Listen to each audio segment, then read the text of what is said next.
ప్రియులైన దేవుని పిల్లలకు ఆత్మీయ తండ్రిగా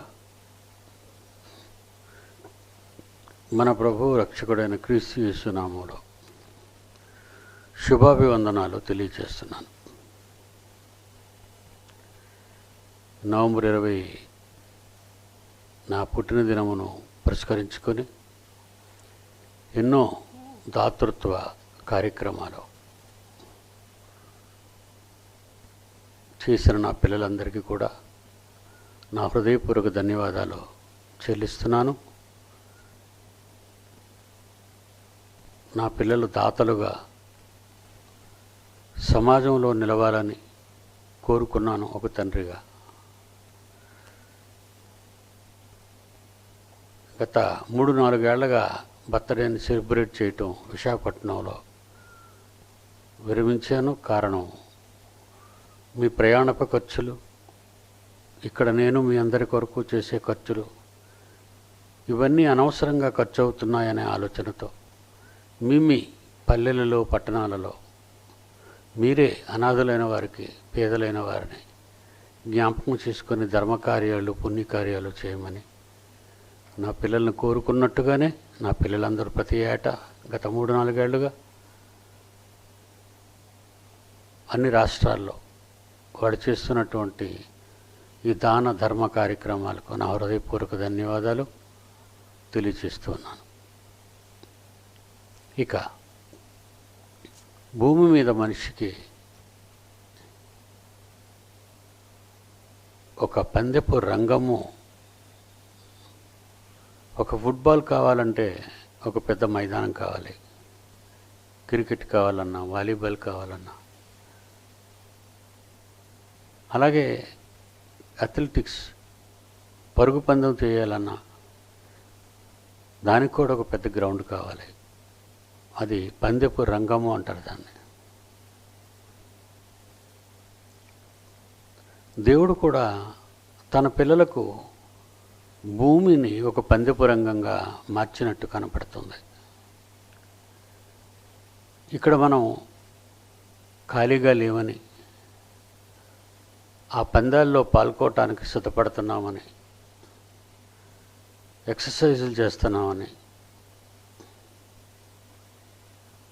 మన శరీరాన్ని ఆ పందెంలో గెలిపించడానికి ఎన్నెన్నో ప్రాక్టికల్ వర్క్స్ కూడా ఒక ఫుట్బాల్ ప్లేయర్ ఎలాగా, ఒక క్రికెట్ ప్లేయర్ ఎలాగైతే పందానికి ముందు సిద్ధపడతారో ఆటలకు, అలాగే ప్రతి క్రైస్తవుడు లేదా ప్రతి మనిషి, దేవుని వలన పుట్టిన ప్రతి మనిషి కూడా ఈ పందెపు రంగంలో ప్రాక్టీస్ చేయాలి. ఇది మనం స్వయాన్న బహుమానం పొందటానికి మన ప్రాక్టీస్, మనం చేయవలసిన ప్రాక్టీస్, మన శరీరాన్ని లోపరుచుకొని నడిపించవలసిన ప్రాక్టీస్ మనం చేయాలి. మనకు తెలియని ఒక పందెపు రంగం ఉంది. అది తల్లి గర్భానికి రాకముందు,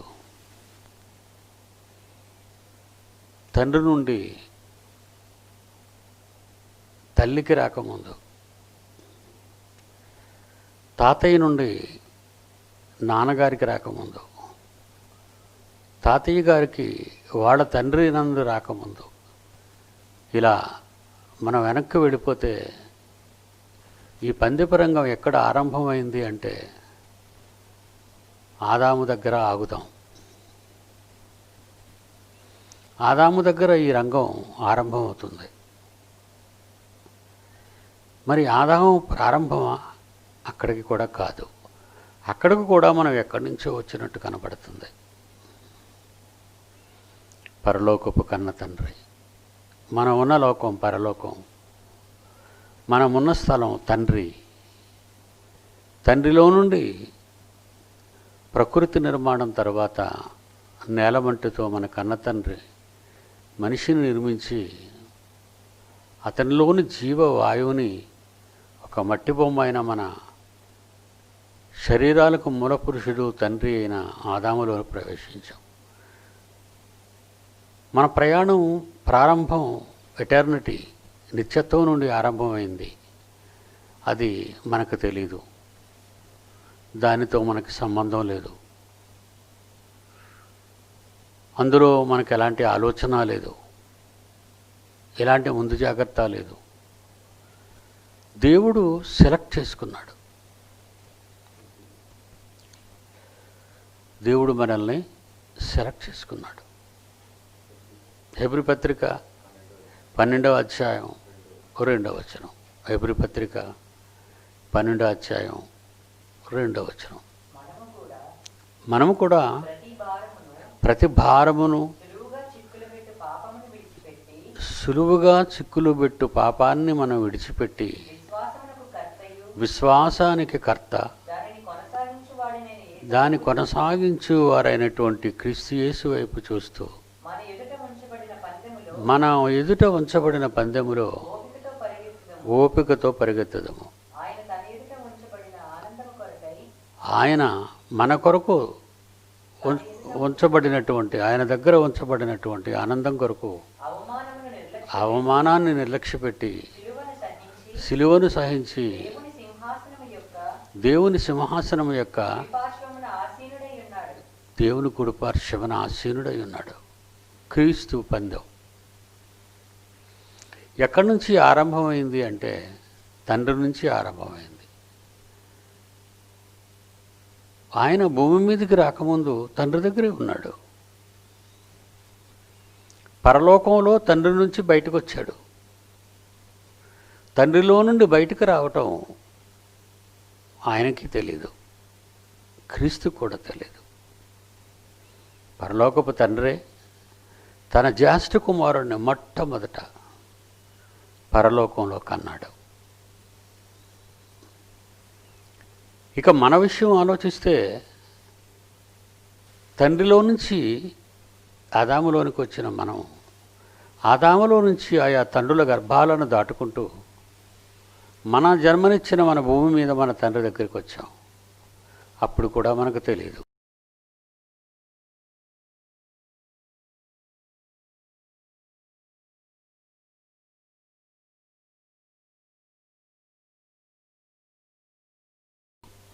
జాగ్రత్తగా వినాలి. అప్పుడు కూడా మనకు తెలియదు, ఏమీ తెలియదు. ఆ తర్వాత తల్లిలోకి ప్రవేశించాం. నిజంగా పరలోకము నుండి ఆదాములోనికి వచ్చిన ప్రయాణం కానీ ఆ పందెపు రంగం, పరలోకములో దేవునిలో ఉన్న మనం పరుగు ప్రారంభించాం. ఆదాము తన జీవవాయువును ఊదగా నరుడు జీవాత్మాయననే మాటకు ఆ రోజు పరలోకముందున్న తండ్రిలో నుండి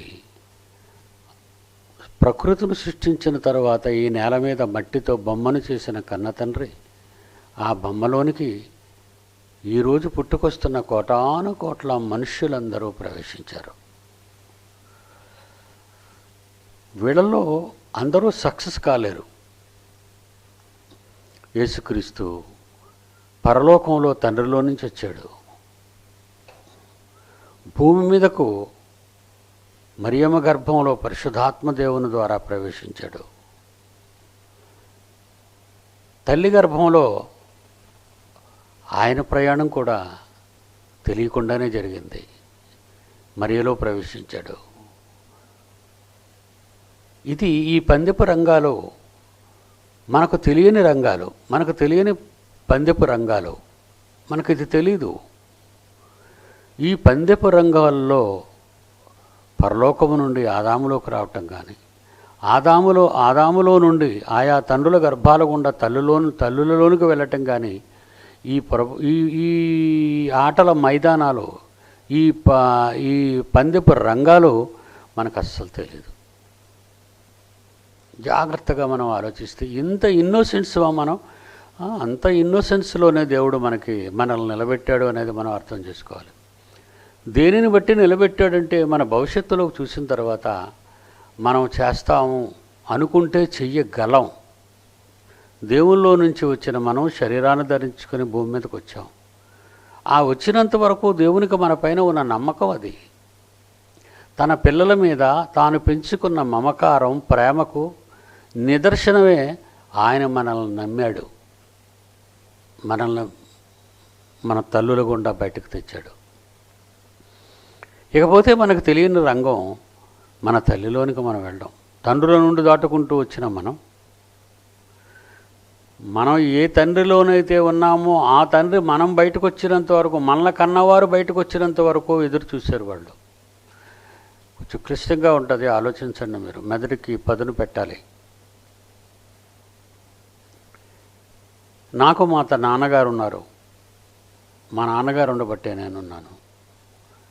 నేనుండబట్టే ప్రసన్నబాబు ఉన్నాడు. ప్రసన్నబాబు ఉండబట్టే అభిజ్ఞ సుందర్ ఉన్నాడు.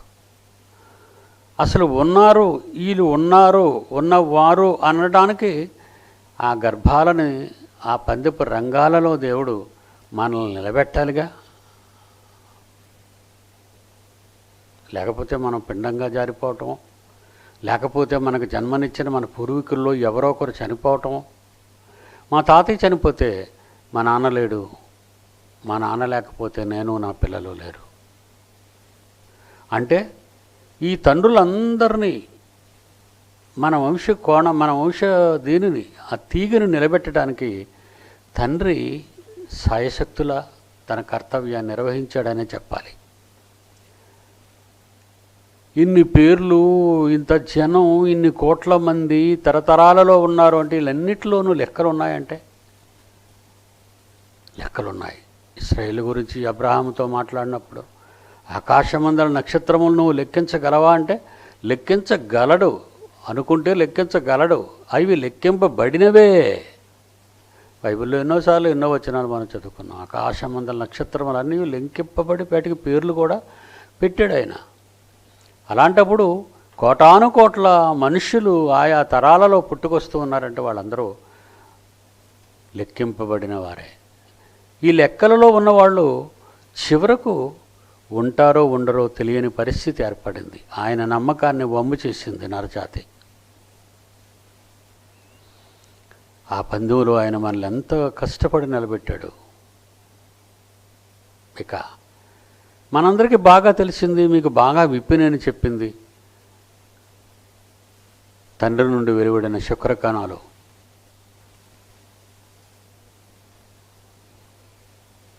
కోట్ల సంఖ్యలో ఉంటాయి ఇవన్నీ. అందులోనూ మనమే రావాలా? ఆ పందిపు రంగమందు ఎవరు నిలబెట్టారు? ఆ పందిపు రంగమందు మనల్ని నిలబెట్టింది ఎవరు? దేవుడు అంటాడు, నీ తల్లి గర్భమందు నిర్మించిన వాడను, నిలబెట్టిన వాడను నేనే. నిజంగా అండి, ఈ వచనాలన్నీ మనం చదువుకుంటుంటే చాలా మధురంగా, జ్ఞానాతీతంగా, ఆకాశపు అంచుల కంటే ఎక్కడికో ఒక తెలియని లోకాలలోనికి సంబంధం ఉన్నట్టు మనకు కనబడటం లేదా? భూమి మీద ఈరోజు ఒక 6 అడుగులు కలిగిన మనం, ఒక 60-70 ఏళ్ళు కలిగిన మనం, ఈ జీవితం చాలా సుదూర లోకాలలో మన ఊహకందని దూరం.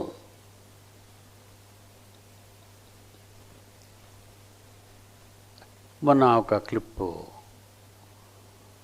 ఒక ఆస్ట్రోనాట్ ప్రసన్నబాబు గారి గతంలో ఒక పాటలో చెప్పారు. ఒక ఆస్ట్రోనాట్ అంటే వ్యామగామి,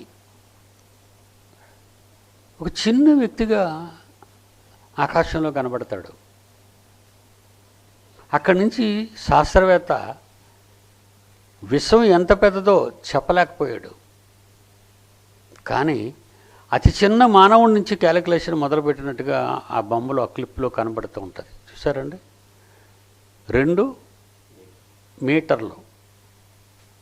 ఒక ఆస్ట్రోనాట్ అంతరిక్షంలోకి వెళ్తే 2 మీటర్ల సైజులో మనకు కనబడుతున్నాడు.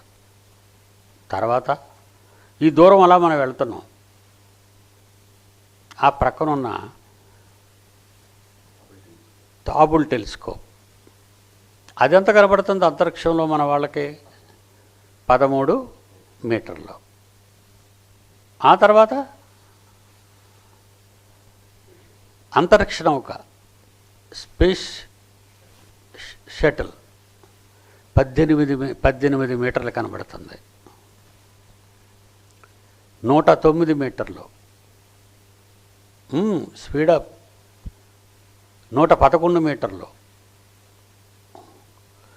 ఇది ఒక ఆస్ట్రాయిడ్. వద్దు వెళ్ళిపోకు. ఆస్ట్రాయిడ్ ముందు ఆస్ట్రాయిడ్ దగ్గర ఇది 490 మీటర్లు. ఒక ఆస్ట్రాయిడ్ భూమికి వచ్చేస్తున్నాయి, గుద్దేస్తున్నాయి అంటాడు. ఇలాంటివి అన్నమాట అంతరిక్షంలో తిరుగుతున్నవి.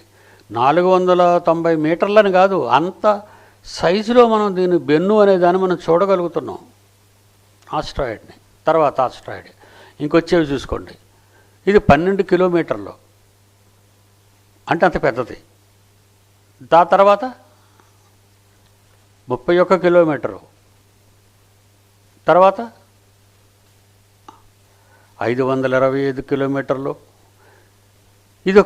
ఈ పక్కన వచ్చేసరికి ఒక గ్రహం తిరుగుతుంది. 940 కిలోమీటర్లు దాని సైజు, అంతరిక్షంలో దాని సైజు. తర్వాత 1430 కిలోమీటర్లు తీసేస్తుండాలి. 2376 కిలోమీటర్లు, 3121 కిలోమీటర్లు, 3474 కిలోమీటర్లు, 3643 కిలోమీటర్లు, 4879 కిలోమీటర్లు, 5149 కిలోమీటర్లు, 6779 కిలోమీటర్లు, 12000 కిలోమీటర్లు, 12104. ఇది మన భూమి. 12742 కిలోమీటర్లు కనిపించే దాని సైజు అంతరిక్షంలో.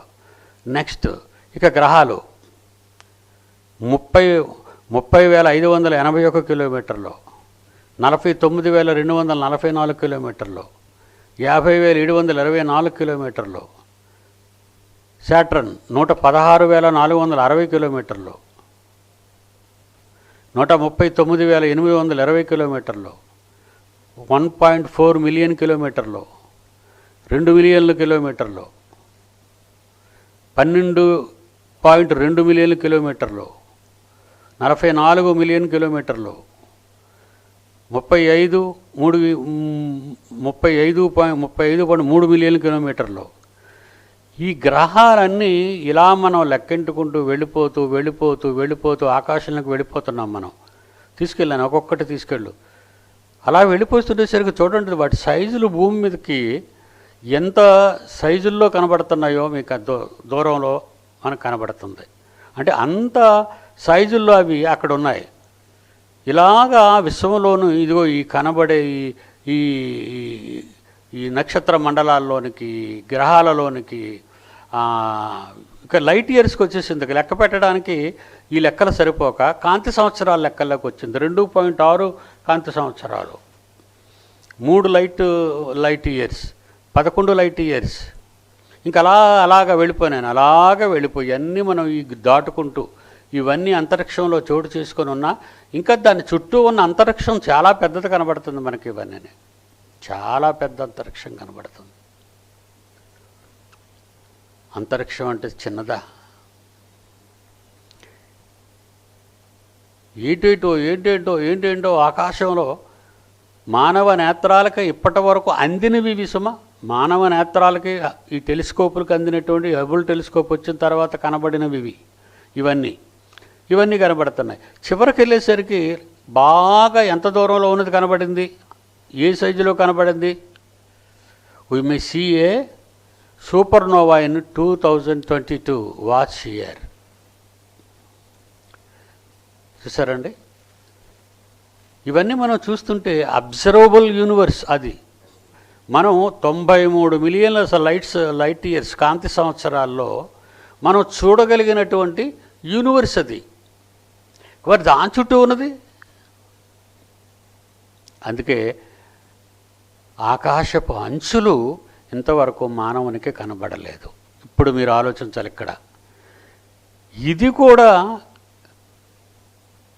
ఇక్కడికి కూడా మనం ఇవన్నీ దాటుకుంటూ భూమి అనే గ్రహం మీదకి వచ్చాం, మర్చిపోవద్దు. ఇలాంటివన్నీ ఈ అబ్జర్వబుల్ యూనివర్స్ కనబడినటువంటి, లేకపోతే మానవుడు పసిగట్టినటువంటి ఈ విశ్వం ఇదిగో అలాగే కనబడుతుంది. మరి విశ్వానికి చుట్టూ ఉన్నటువంటి ఆ డార్క్నెస్ అనేది, ఆ డార్క్ మ్యాటర్ అనేది కనబడని పదార్థం. డార్క్ మ్యాటర్ పదార్థం కనబడదు. ఆ పదార్థాన్ని దాటిపోతే దాని అంచు కనబడదు. దాని అంచు దాటిపోతే ఎక్కడికి వెళ్తాం? ఆకాశ మహాకాశాల మీద ఆసీనుడై ఉన్న మన కన్న తండ్రి. నువ్వు 6 అడుగులు పొడవైనా 5 అడుగులు పొడవైనా, నీది 50 ఏళ్ళైనా 60 ఏళ్ళైనా 70 ఏళ్ళైనా, 2 మీటర్లుగా కనబడే మన ఆకారం, 2 మీటర్లుగా కనబడే మన ఆకారం లక్షలు కాంతి సంవత్సరాల మనకు తెలియని విశ్వం అవతల ఏదో ఒక అనంతమైన లోకం నుండి తండ్రి మనలను తీసుకొచ్చి ఈ విశ్వం అంతటినీ కలిగించిన తర్వాత ఆ విశ్వాన్ని దాటుకుంటూ ఈరోజు మనమున్న ఈ విశ్వం ఇది ఒక ఆకాశం ఉంది బైబిల్. ఇది ఒక ఆకాశం. ఈ విశ్వం మనమున్న విశ్వంలోనే ఇప్పుడు ఇవన్నీ మీరు చూశారు. మనమున్న విశ్వంలోనే ఇవన్నీ మీరు చూశారు. ఆ విశ్వంలో ప్రవేశించిన కన్న తండ్రి భూమి అనే ఒక గ్రహాన్ని మానవునికి అనుకూల వాతావరణంలో వీటన్నిటి మధ్య చేశాడు. మన పందెపు రంగం మనకు తెలియని రంగం. మనం పుట్టకముందు, అమ్మ దగ్గరికి రాకముందు, నాన్నలోకి రాకముందు, తాతలలోనికి రాకముందు, ఆదాములోనికి రాకముందు అంటున్నారా? కష్టంగా ఉంటుంది. వీళ్ళందరిలోకి రాకముందు అనంతమైన మనకు తెలియని లోకంలో, మన తండ్రున్న లోకంలో నుంచి ఎటర్నిటీ నిత్యత్వం, అక్కడ నుంచి ప్రయాణం చేసి వచ్చాం.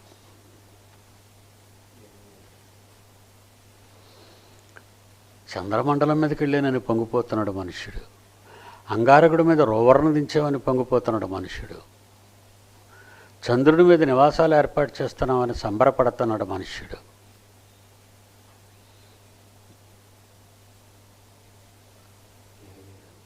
నెహెమ్యా ప్రవక్త అయిన నెహెమ్యా రాసిన 9వ అధ్యాయం 6వ వచనం.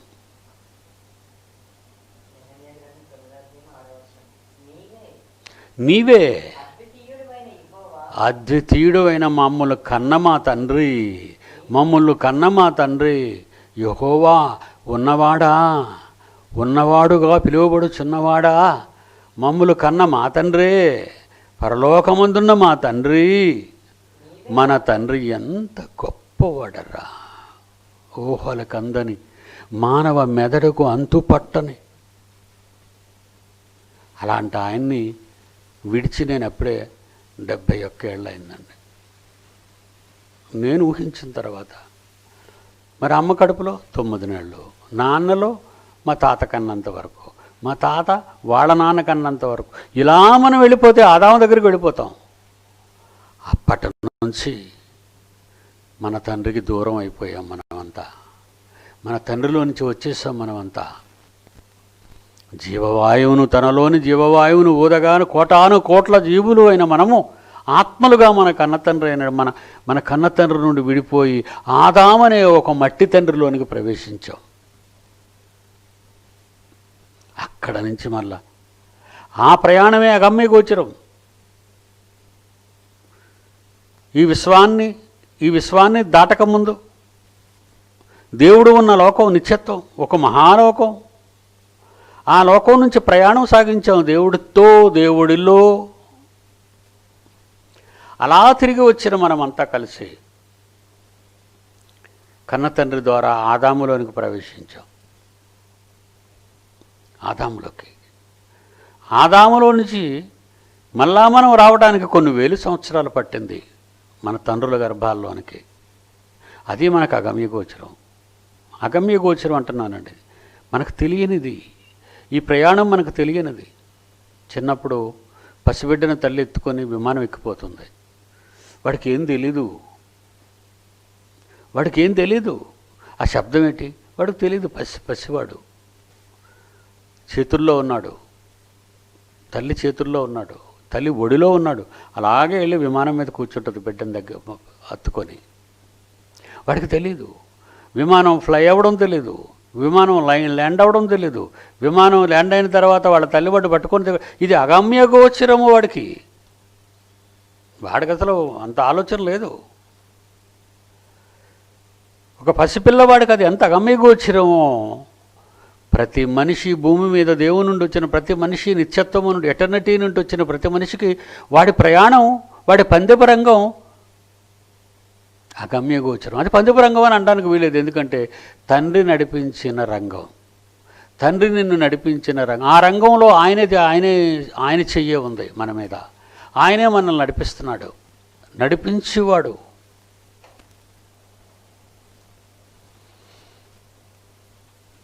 నేను రాత్రిప్పుడు పడుకునేటప్పుడు అండి ఇవన్నీ ఆలోచిస్తుంటాను. కన్న తండ్రి ఇన్ని గ్రహాలను దాటుకుంటూ, ఇంత డార్క్ మ్యాటర్ను దాటుకుంటూ మమ్మల్ని ఎందుకయ్యా తీసుకొచ్చావు? అనంతమైన విశ్వాన్ని కలుగజేశావు, అనంతమైన విశ్వాసంలో భూగోళాన్ని కలిగించావు, ఈ భూమిని విశ్వానికి కేంద్రస్థానంలో పెట్టావు. ఆ కేంద్రస్థానమైన భూమి విశ్వానికి పునాదులు కలిగిందిగా చేశావు. ఆ పునాదులు కలిగిన ఆ ముఖ్యపట్నమైన భూమిలో మమ్మల్ని మనుషులుగా పుట్టించావు. అక్కడ పుట్టడానికి కూడా నా తల్లి గర్భంలోకి వెళ్ళినంత వరకు నీ కాపుదలే. అది పందిపరంగం అనిపించుకుంది. ఎందుకంటే నా తండ్రి నుంచి వెలువడిన ఎన్నో శుక్రకణాలలో నేను మాత్రమే నా తల్లి గర్భంలోకి వెళ్ళానంటే నాకు తెలియని పందిపరంగం. అది నాకు తెలియని పందిపరంగం. అందులో నేను వెళ్ళాలని కానీ, అందులో నేను మొదట నిలవాలని కానీ, అలా పందిపరంగాన్ని నన్ను నలాగా దాటిస్తూ అన్ని శుక్రకణాల కంటే నన్నే ముందుగా పంపించి నా తల్లి అండంలో ప్రవేశపెట్టావు. ఆ తర్వాత స్టెప్ నీదే తండ్రి. నా తల్లి గర్భంలో నేనున్నప్పుడు నీ కళ్ళు నన్ను చూచాయి. నా తల్లి గర్భంలో నిజంగా ఆ ఉమ్మ నీటిలో, ఆ సంచిలో, ఆ వాటర్ బాల్లో నేను పడుకున్నాను. నాకు చూపు లేదు, నాకు మాట లేదు, రుచులు లేవు. ఆ ఉమ్మ నీటిలో నేనున్నాను. కేకలు తెలీదు, ఏడుపు తెలీదు, దుఃఖం తెలీదు, బాధలు తెలీదు. అక్కడ నుంచి నా తల్లి గర్భం నుంచి బయటకు తీసుకొచ్చావు. ఈ పందిపరంగం మీరు నిలబెట్టారు మమ్మల్ని. ఈ పందిపరంగంలో మమ్మల్ని గెలిపించారు మీరు. ఎన్ని కష్టాలు ఓర్చుకొని మా బ్రతుకుకుంటూ ఒక బాటను ఏర్పరిచిన మా కన్న తండ్రి 40 ఏళ్ల మా జీవితంలో స్వీట్ వయసు అనుకున్న 15, 16 అక్కడి నుంచి మనకు మంచి చెడ్లన్నీ అర్థమైపోతుంటాయి. ఇది చెయ్యొచ్చు, ఇది చేయకూడదు అనే వివేచన అనేది మనకు అప్పుడే మనకి వంట పడుతుంది. 15 ఏళ్ల నుంచి 40 ఏళ్ళు ప్రయాణం. 15, 40, 55 ఏళ్ళు. పుట్టిన తరువాత 15 ఏళ్ళ వరకు ఊహలో నేర్చుకుంటున్నాం. తల్లి ఒడిలో నుంచి బయటకు వచ్చాయి. ఆ పందెపు రంగంలో మమ్మల్ని నిలబెట్టావు. ఇప్పుడు ఇక్కడికి వచ్చాం మేము. పందెపు రంగంలో ఇక మేము పరిగెట్టడానికి ఎలాగండి, ప్లేయర్స్ అందరూ రెడీ అవుతారనమాట. పరిగెట్టడానికి మనం రెడీ అవుతామండి. ముందుకు పరిగెట్టాలి. కాళ్ళు ముందు పెడతాం, చేతులు ముందు పెడతాం, వంగుతాం, పరిగెత్తాలి. ఇక్కడ నుంచి మా జీవితం నా మీద ఆధారపడింది. ఇంతవరకు ఈ 15 ఏళ్ల జీవితం అమ్మా నాన్నల బంధంతో ఉంది, అమ్మా నాన్నల పర్యవేక్షణలో ఉంది. ఆ 15 ఏళ్ళు రాకముందు అమ్మ కడుపులో 9 నెలలు దేవుని పర్యవేక్షణలో ఉన్నాను.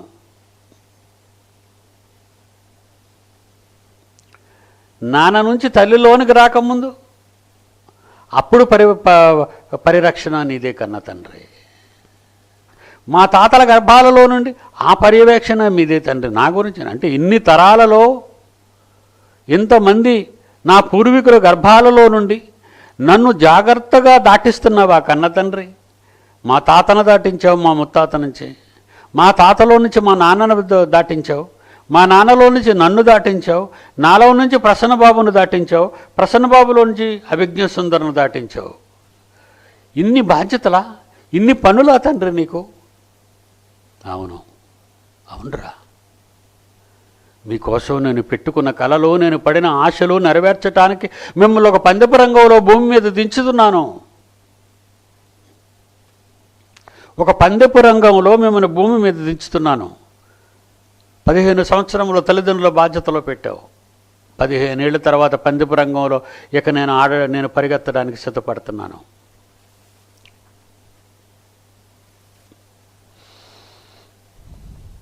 నలభై ఏళ్ళు ప్రయాణం. ఈ పరిగెత్తే ఈ కాలంలో నేను పందెపు రంగం ముందు నిలబడే ఈ పరుగు ప్రారంభించే కాలానికి అప్పుడు నా మార్గాన్ని చెరపటానికి ఒక దుష్టుడు ప్రవేశించాడు. ఇది కాదు నువ్వు పరిగెత్తవలసిన పందెపు రంగం. ఏము తిందుమో, ఏము త్రాగుదామో, ఏము ధరించుకుందామో. నా పందెపు రంగాన్ని మార్చాడు. సంపాదన రంగంలో దించాడు. సంపాదన రంగంలో పందెపు రంగాల్లో దించాడు. మళ్ళా సంపాదన రంగంలో పందెపు రంగంలో తనకంటే ఎక్కువ సంపాదించిన వారికంటే నేను ముందుగా వెళ్ళి ప్రపంచంలో నెంబర్ 1 కోటీశ్వరుల స్థానంలో ఉండాలని నన్ను దించావు.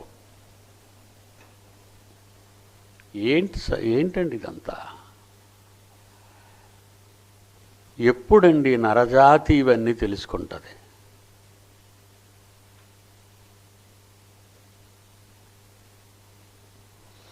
ఈ నరజాతి ఎప్పుడు తెలుసుకుంటుంది? నేను అప్పుడప్పుడు ఎక్కువ నిరాశ పడిపోతుంటానండి. వీళ్ళందరూ ఎప్పుడు తెలుసుకుంటారు? ఎలా తెలుసుకుంటారు? నేను చెప్తే వింటారా? ఎప్పటికీ వీళ్ళంతా దేవునికి కోటాను కోట్ల మంది కావాలన్న ఆయన కోరిక, ఆయన ఆశలు, అడియాశలు చేసిందే ఈ నర సమాజం. ఇక్కడి నుంచి పరిగెత్తవలసిన ఈ పందెపు రంగం, ఈజిప్టును విడిచి ప్రయాణం చేయవలసిన పాలస్తీనా పందెపు రంగం, 20 ఏళ్ల పైబడిన వారిలో ఏ ఒక్కడూ నిలబడలేకపోయాడు. 20 ఏళ్ల పైబడిన వారిలో ఏ ఒక్కడూ నిలబడలేకపోయాడు. యెహోషువ, కాలేబు తప్ప, వాళ్ళిద్దరూ తప్ప. అరణ్య ప్రయాణం. అరణ్యం అండి, జనారణ్యం అండి ఇది. వాడు నడిచింది ఒరిజినల్ అరణ్యం అండి, మనం నడుస్తున్నది జనారణ్యం అండి. ఈ జనారణ్యంలో ఎన్ని క్రూర మృగాలు ఉన్నాయి, ఎన్ని వైరస్లు ఉన్నాయి, ఎన్ని భయంకరమైన తీవ్రమైన రోగాలు ఉన్నాయి, ఎన్ని కష్టాలున్నాయి, ఎన్ని బాధలున్నాయి, ఎన్ని ఓటములున్నాయి. ఏమి చదవాలి, ఏ ఉద్యోగం చేయాలి, ఎంత సంపాదించాలి, ఎవరిని పెళ్లి చేసుకోవాలి, ఎవరు ఎంతమంది పిల్లలు కనాలి, ఆ పిల్లలు ఎవరిని గొప్పవారుగా, ఎవరెవరిని ఎంతంత గొప్పవారుగా, ఇన్ని మెదడులో పెట్టుకున్న మానవ జీవితం 60-70 ఏళ్ళు కూడా పసితనము నుండి వృద్ధాప్యానికి చేరిపోయినంత వరకు నువ్వు ఏ పందెపు రంగంలో ఉన్నావు? ఇశ్రాయేలీలు చేశారు అరణ్య ప్రయాణమేనా? అయితే 20 ఏళ్ళ పైబడిన వాళ్ళలో ఇద్దరే మిగులుతారు.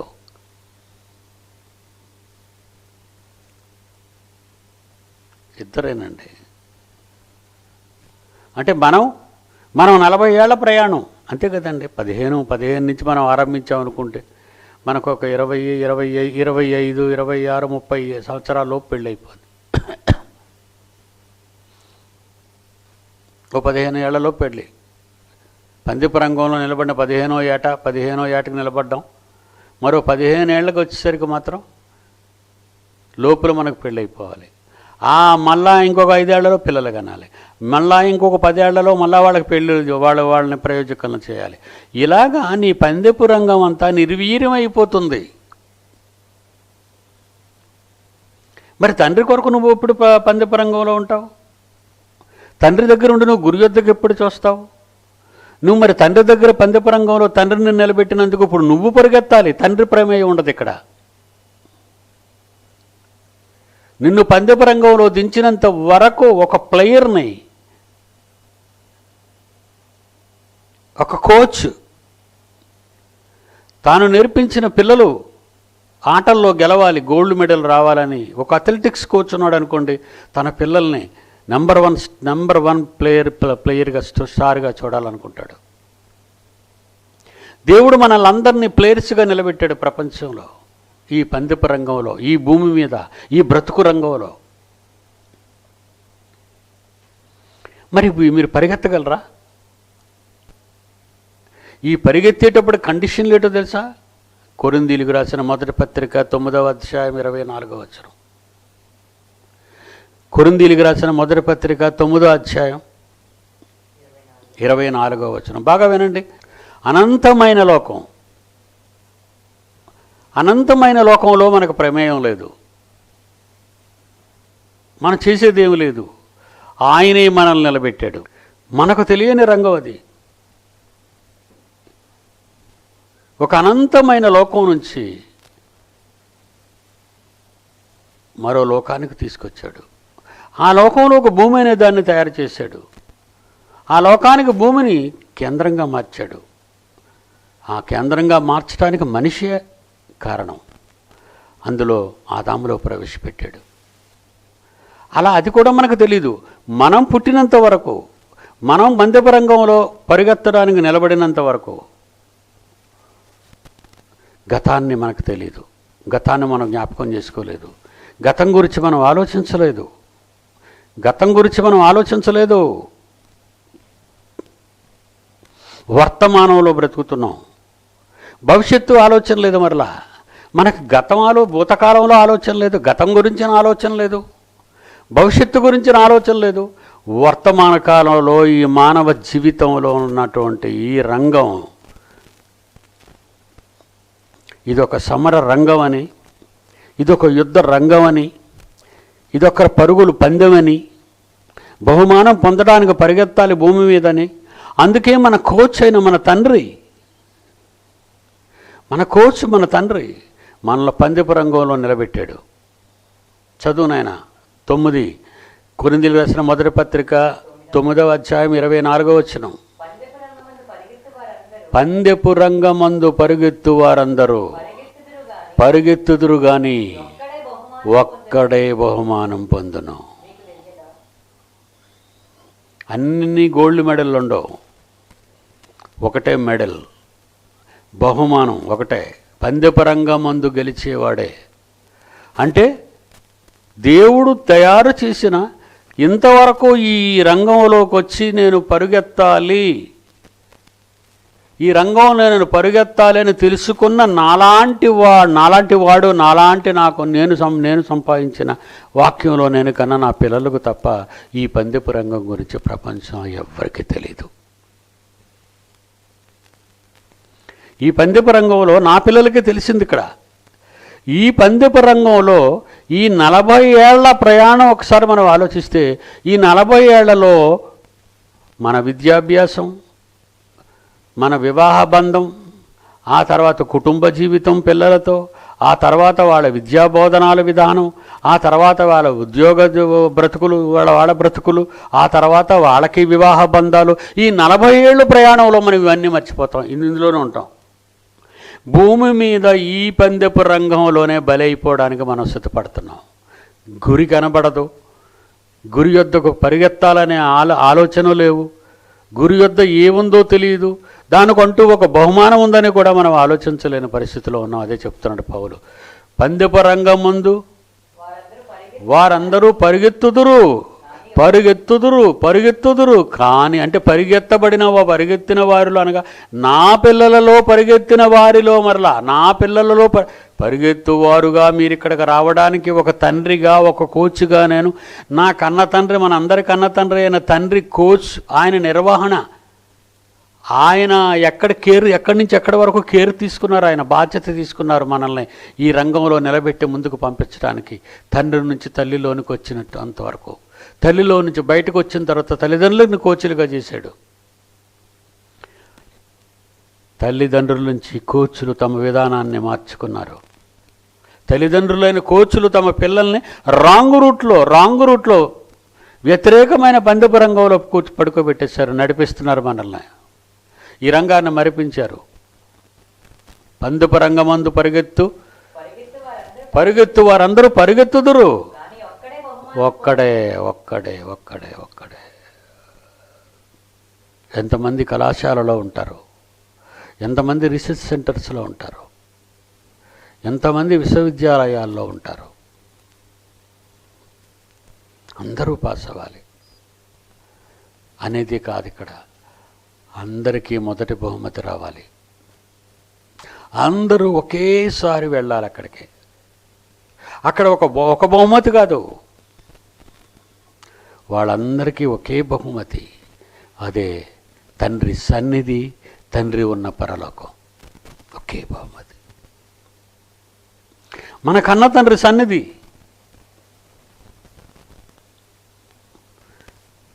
మన కన్న తండ్రి ఉన్న లోకం, ఒకటే బహుమతి. అది అందరికీ, ఎందరైనా. పందెపు రంగమందు పరిగెత్తువారు పరిగెత్తుదురు గాని ఒక్కడే బహుమానం పొందునని మీకు తెలియదా? అటువలే మీరు బహుమానము పొందునట్లుగా పరుగెత్తుడి. బహుమానము పొందునట్టుగా పరుగెత్తుడి. ఈ రంగం, ఈ పందెపు రంగం నీ చేతిలో ఉంది. ఎంత కష్టం అండి పరిగెత్తడం. పడిపోవచ్చు, కళ్ళు తిరగవచ్చు, ఒళ్ళు ఇసరొచ్చు, వెనకాతల వాడు ఎవరైనా కాళ్ళు అడ్డంగా పెట్టవచ్చు.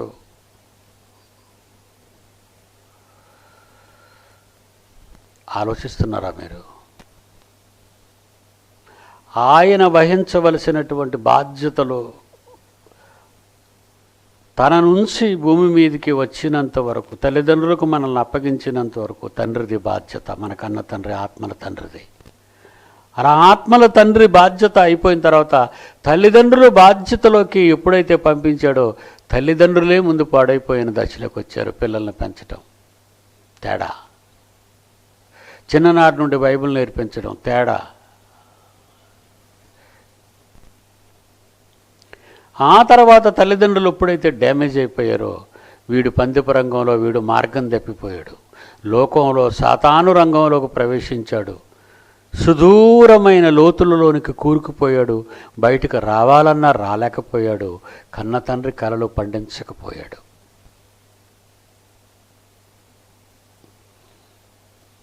నెక్స్ట్ వీక్ మాట్లాడుకుందాం.